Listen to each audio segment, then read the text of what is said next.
नमस्कार मित्रांनो, S class education bye सुहानीमध्ये तुम्हा सगळ्यांचं मनापासून स्वागत आहे।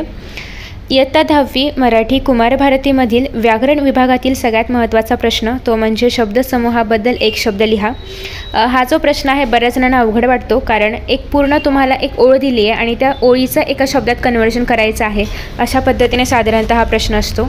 याच्यामध्ये तुम्हाला शब्दसमूह म्हणजेच काय तर एक अर्थ दिला जातो किंवा एक सिच्युएशन दिली जाते आणि त्या सिच्युएशनला एका शब्दात मांडायचं असतं।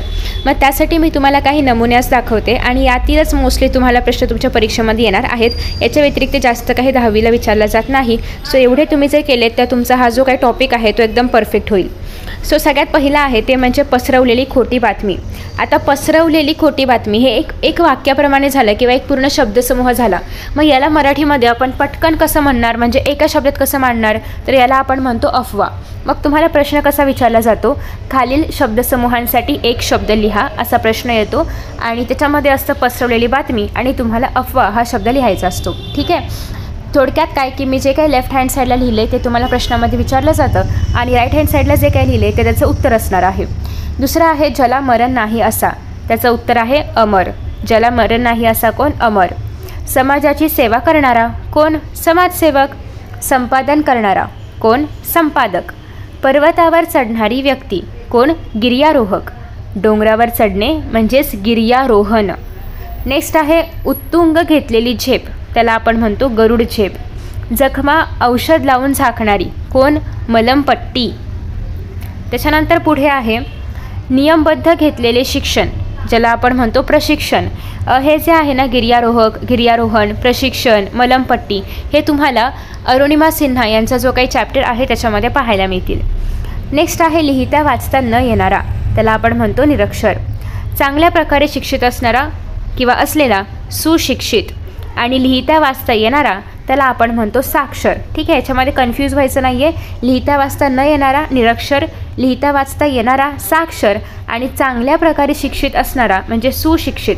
चांगल्या प्रकारे याला आपण संस्कृतनुसार मराठीमध्ये सुद्धा सु हा उपसर्ग लावतो आणि सुशिक्षित। ठीक आहे, नेक्स्ट आहे जिचे सौभाग्य हरपले आहे अशी स्त्री, याला आपण विधवा म्हणतो।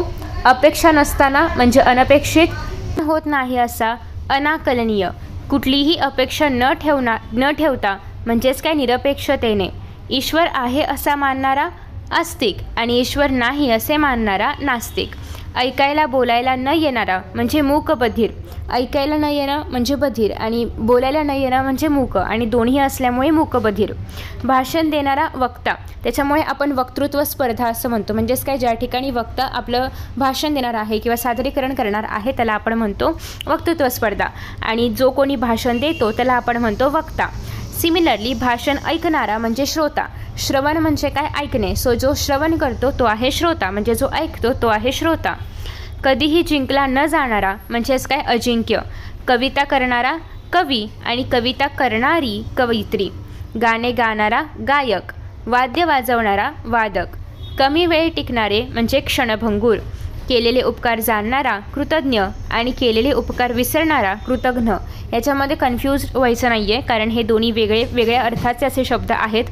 जमिनीवरती राहणारे प्राणी भूचर, तसेच पाण्यात राहणारे प्राणी त्यांना आपण म्हणतो जलचर।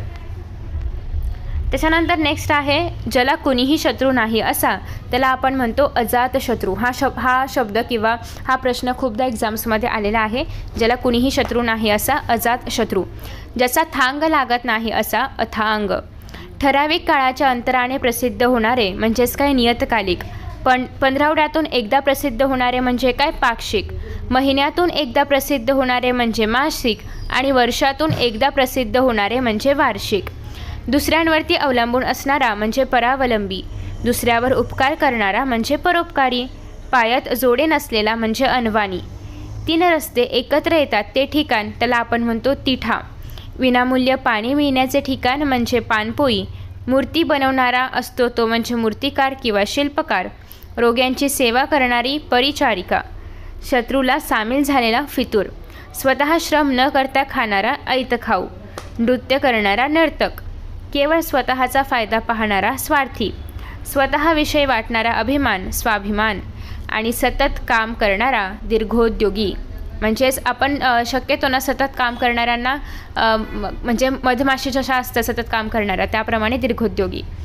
तर अशा पद्धतीने आपण ऑलमोस्ट 50 एक्झाम्पल्स पाहिलेले आहेत आणि मोस्टली तुम्हाला एक्झाममध्ये यातलेच एक्झाम्पल्स विचारले जातील, कारण हे सगळे एक्झाम्पल्स तुम्हाला पुस्तकामध्ये जे काही पाठ आहेत त्याच्या अकॉर्डिंगली घेतलेले आहेत. सो मित्रांनो, हे तर झालं व्याकरणाबद्दल. तुम्हाला जर अशाच पद्धतीने रायटिंग स्किलसाठी काही विषय हवे असतील किंवा उत्तरं हवे असतील किंवा आता सध्या परीक्षा जवळ येते, सो परीक्षेच्या आधी एखादा नमुना पेपर वगैरे सॉल्व करून पाहायचा असेल तर त्यासाठी हे ओसवाल पब्लिकेशनचं बुक तुम्ही रेफर करू शकता. याचे वैशिष्ट्य असं आहे की एकाच बुकमध्ये सगळे विषय आहेत. अगदी संस्कृतही आहे, हिंदी पण आहे, इंग्लिश पण आहे आणि इतर आपले सगळेच विषय एकाच पुस्तकामध्ये किंवा एकाच बुकमध्ये आहेत. त्याच्यामुळे तुम्हाला एक्स्ट्रा कोणतंही पुस्तक घ्यायची गरज नाही आहे. तुमचा ऑप्शनल विषय कोणताही असला तरी पण तुम्ही याच्यामध्ये सगळेचे पेपर सॉल्व करू शकता. याच्यामध्ये काही पेपर सॉल्व करून पण दाखवलेले आहेत, काही म्हणजे सगळेच सॉल्व करून दाखवलेले आहेत. PYQs आहेत आणि एक्स्ट्रा पेपरसुद्धा आहेत. सो हे बुक नक्की चेकआउट करा. याची लिंक तुम्हाला खाली डिस्क्रिप्शन बॉक्समध्ये पाहायला मिळेल. सो अशा पद्धतीने हे झालं शब्दसमूहाबद्दल एक शब्द. या व्हिडिओची रिक्वेस्ट मला आली होती ईमेलवरती, सो मी अपलोड केला. तर तुम्हाला अशा प्रकारे असून कोणते व्हिडिओज हवे आहेत इयत्ता 10वी मराठी, इंग्लिश किंवा इतर सगळ्याच विषयांसाठी याबद्दल खाली कमेंट करून नक्की सांगा. मी ते सगळे व्हिडिओज अपलोड करण्याचा प्रयत्न करेन. So thank you so much for watching this video. Best of luck for your exams and bye bye.